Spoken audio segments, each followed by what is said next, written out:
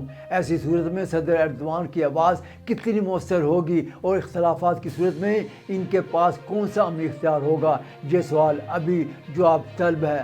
اگر وہ اس بورڈ میں شامل ہو کر بھی کسی بنیادی فیصلے کو بدلنے میں ناکام رہتے ہیں تو اس کے نقصان صرف ان کی سیاسی ساکھ کو نہیں بلکہ فلسطینی عوام کے اعتماد کو بھی پہنچ سکتا ہے۔ دوسری طرف اگر صدر ایردوان اس دعوت کو مسترد کرتے ہیں تو یہ فیصلہ بھی عالمی سیاست میں ایک گونج پیدا کرے گا۔ انکار اس بات کا اعلان ہوگا کہ ترکی کسی ایسے منصوبے کا حصہ نہیں بنے گا جس میں فلسطینیوں کی مرضی، حاکمیت اور مزاحمت کے حق کو نظر انداز کیا جائے۔ یہ موقف ایردوان کے اس شبیہ کو مزید مضبوط کرے گا جو انہیں عالم اسلام میں ایک اصولی، غیر مسلط پسند اور رہنما کے طور پر پیش کرتی ہے۔ تاہم اس کے نتیجے میں ترکی کے سفارتی دباؤ، تنہائی اور ممکنہ طور پر معاشی و سیاسی مشکلات کا سامنا بھی کرنا پڑ سکتا ہے۔ یہی وجہ ہے کہ آنے والے دنوں میں ترکی کا فیصلہ صرف ایک قومی خبر نہیں ہوگا بلکہ عالمی سیاست کا ایک اہم موڑ ثابت ہو سکتا ہے۔ یہ فیصلہ بتائے گا کہ